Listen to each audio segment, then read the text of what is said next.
Hey guys, welcome to what might be the first of my sleepy logs. Sleepy vlog, reader vlog, 666 vlog. Um, I've enjoyed some of the vlogs that Ghost Critic's done recently, and Travis at Oddfellow Thoughts, his What the Fugue vlog is fun to watch. Just both of them kind of chatting about what they're thinking about comic books lately, kind of a hodgepodge, I think, of what's on your mind. So I'm going to give it a shot, see whether I like doing it. I also like a lot of the things the comic book mom does. Some she calls vlogs, Danger Room, some other stuff.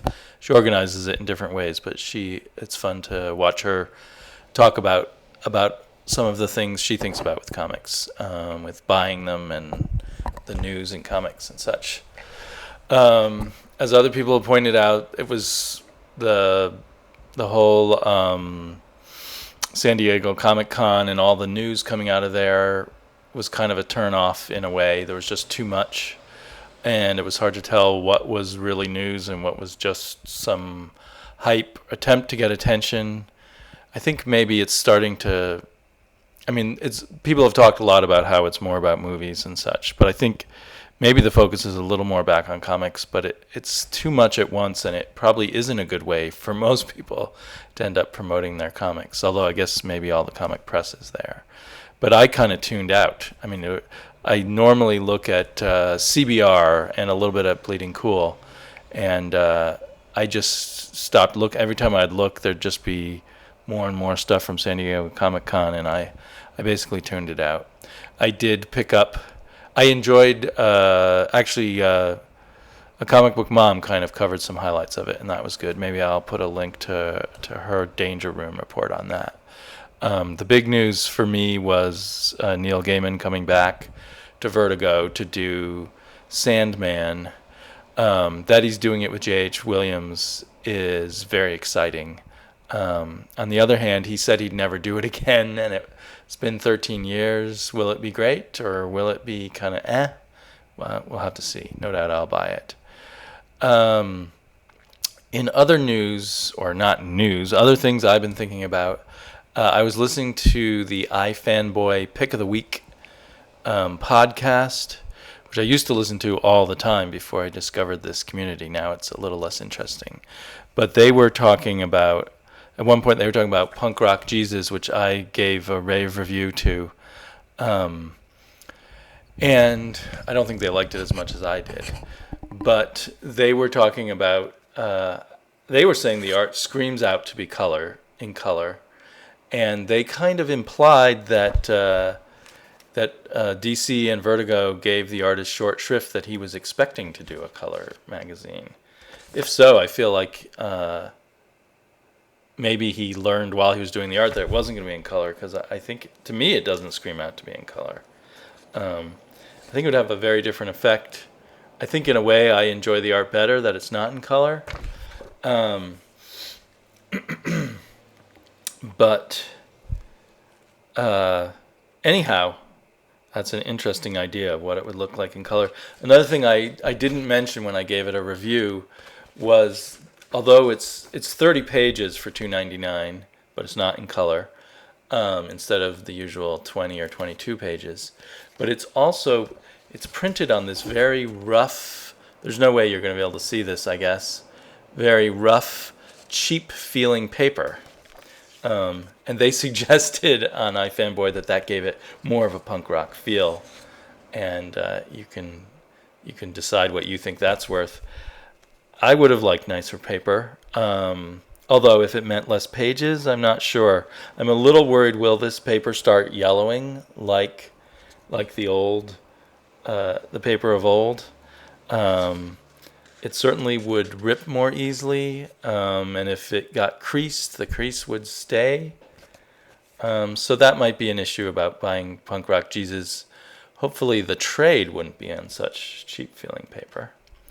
Although I just left a note for Travis about how the previous Commandy volumes in hardcover that DC put out, they put out the first 20 issues in 10-issue chunks, in hardcover a number of years ago, and those were printed on pretty much newsprint, which really pissed me off. So I didn't buy them, and I've seen them at the library recently, and they'd yellowed terribly. So and they charged what they normally charge for those hardcover archival editions, I believe. So I would advise against getting those. But maybe hopefully the new archive that they're doing will be a better quality one that Travis mentioned. Another issue, going back to comic books that I've been reading, I learned that on this Fantastic Four annual, and if I'd been paying attention and reading the commercials, it says right here, this Fantastic Four annual is the first part of 3 stories. So it's going to be continued in the Daredevil annual and the Wolverine annual. And this is essentially a kind of Doctor Strange story, very trippy and traveling through time and dimensions and demons and other things. So those seem like odd choices for this kind of story. And I don't know whether maybe the whole thing will become satisfying if I pick it all up. But I'm hesitant to at the moment because it just fizzled. It seemed like such a pointless story by the end, although I did enjoy the trip. So I guess I'll thumb through these other annuals at the store and see if I want to get them or not when they come out. I guess the others are on sale in August, so that's still a ways away, which is also a bit frustrating. So let's see. I've been thinking, 4 or 5 months ago, I was getting all my comics digitally, and I was getting a lot of comic books. And now I've switched over to wanting everything in print and preferring the floppies over the trades. But it's the most expensive way to go. I was probably with the digital comics on averaging out $1.20, $1.30 per comic book, because I was getting a lot of 99-cent ones and a lot of bundles and such, and I was almost never paying more than $2 for a comic book. But of course, I was only renting those comic books, so it is worth the money to get them. But I've been buying so many this way that I've been spending a lot more money, and I'm starting to think of ways around it. And the other thing is I am boycotting, or for the most part, boycotting $4 comic books. But then I felt sad about all the Marvel I was missing. So as an experiment, I went onto Marvel's website and I subscribed to 2 titles that are $4 titles. Iron Man, which I got my first issue of a while back, and then Captain America, which was the one I really wanted. And I was curious about Iron Man, and this issue of Iron Man I hated, and maybe it's because I don't know what's going on. But I found the art very not to my taste, and to me very kind of flat, dead kind of art, like photographs rather than comic book drawings. So we'll see as I get more into the story. But so then the problem is, and these come out like nearly at least twice a month, but none of my other copies have arrived. And when I look online, at least they have this online thing where you can manage your subscriptions. It showed that they had shipped 3 other issues, and I haven't gotten any of them yet. And none of the Captain America issues. So I've written to complain, and hopefully I will be getting them. The condition wasn't bad. I actually have folded this corner on my own. Probably my daughter did, actually. They come backed with this board. The board got creased, but the comic book didn't seem to get creased. But there's always the risk that it will. And I almost wonder if, you look at this and it's a comic book, I wonder if people are stealing them out of the mail. But hopefully that's not the case, and hopefully I will eventually get them. And what's very tempting is once you get the subscription, they send you this card, or at least right now they're doing, where further subscriptions are just basically $22. And that comes out to about $1.85 a comic book, even if you're ordering a $4 comic book. It's not so cheap when you first subscribe online. But and it says that this deal is good until sometime in August till August 1st. But it lists comic books that don't even exist anymore, like the Black Panther Man Without Fear, and Incredible Hulks, and other things like that. Dark Wolverine. I don't think that's still going on. So I'm trying to decide. I've highlighted the two I want the most here. I'm trying to decide whether to go ahead and subscribe to them. I'm also wondering if I'm having this much trouble getting the issues now, what's going to happen when they reboot them? Will my subscriptions continue then nice and smoothly, or will everything get screwed up? And everything I would want to subscribe to, the Avengers and the Mighty Thor, are getting rebooted. And I really want to get the Avengers when Jonathan Hickman does them, but I don't want to pay $4 for them. And my beef, since I buy so many comics, I think I'm 30 or 40 a month of new comics. I feel like the $4 ones mean that I have to read like 5 less comics a month or something like that to spend the same amount of money. So we'll see. If they clear up the subscription problem before August 1st, maybe I will subscribe to some more at these very cheap prices. Those comics I won't get in a timely manner, and may review less of them, or maybe review them, a couple of comics in a row if I think they're worth reviewing. And the other thing is, at those prices, I'll still be getting the digital download code. So here's another thing I've been thinking. When I do get digital download codes, I could give them away, and I'd be happy to do that. But then I thought I could get even more comics. Do some of you out there have other? These are the only 2 I have with digital download codes that I haven't used at the moment. But we could do trades. We could trade digital download codes. So for other Marvel comics that... Excuse me, I gotta go. Pardon the terrible transition there. I got called away to help put my daughter back to sleep. She woke up to go to the bathroom and then couldn't fall back asleep. And we've been going through a phase where she only wants daddy, which is not really that fun. Anyhow, so what I'm thinking is I'm just throwing out the idea of trading digital codes, but... for now, so hopefully, as I'll be getting more digital codes as these subscriptions come in, for now I will give away the digital code for free for Fantastic Four to the first person who asks for it down in the comments. I want it down in the comments so that other people will know it's already taken, and I'll IMU the code to this Fantastic Four annual, which has beautiful art and somewhat good story, in my opinion.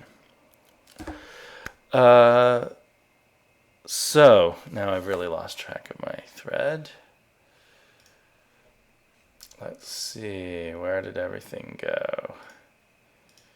I actually do have a few notes just to keep me from rambling too badly.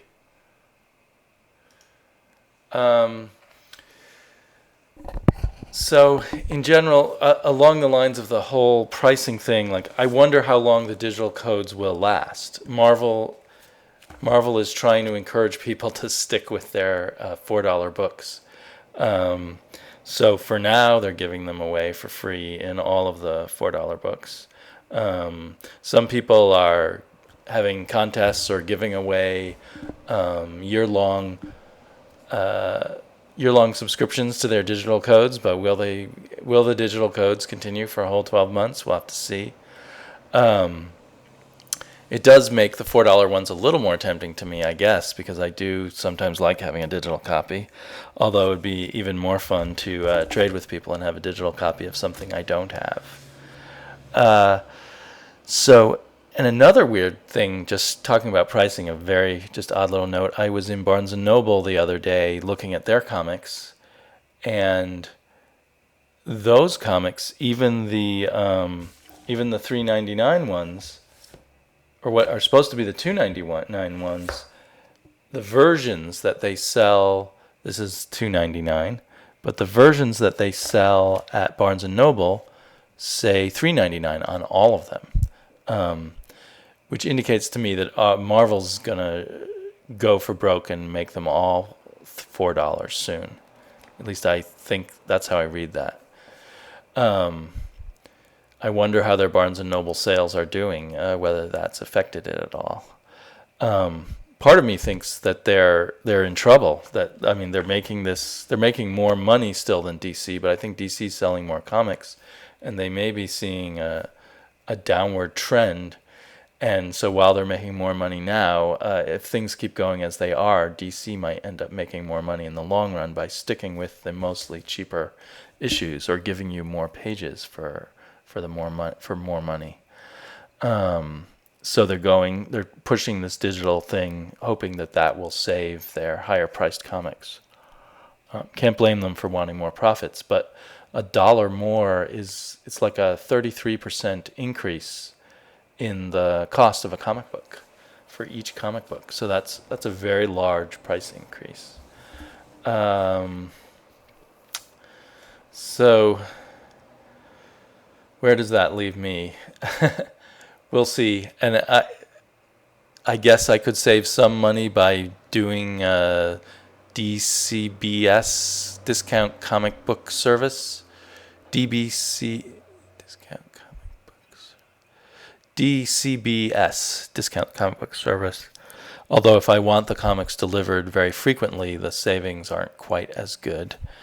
But I also like to support my local comic book stores, so I was hoping to still buy all my $3.90 or $2.99 comics at the local comic book store. There's lots of local comic book stores here in Portland, and I have recently switched to what is now my favorite comic book store called Cosmic Monkey, and unfortunately it's about a 20-minute drive away from my house, which for some of you might not be very long for a comic book store, but I have one that's a 10-minute walk. Actually a 6-minute walk from my house. But I don't like it as much as the Cosmic Monkey.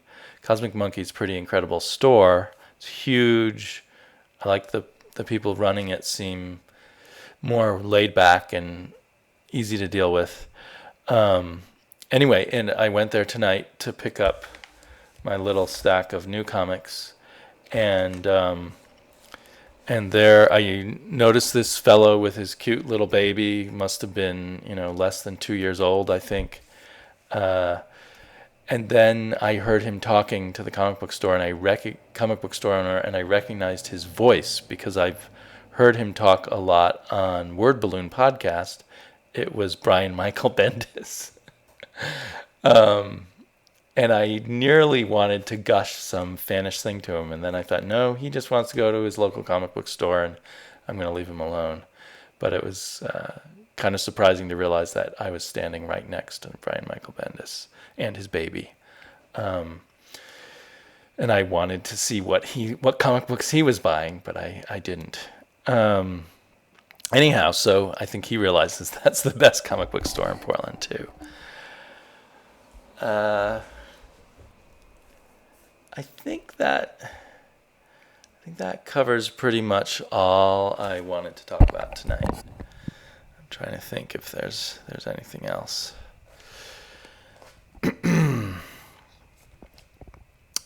So I will probably try another one of these vlogs. I'm having fun doing it. Maybe just watching myself talk, I'll think of how everything else goes. I apologize for the strange edit in the middle. It's a big struggle to make these things work with QuickTime. I can do unedited things fine, but once I want to try and edit them, QuickTime kind of screws me over, it seems. But So I'll make a very crude edit, put these two parts together, and I'll talk to you all later. Bye-bye.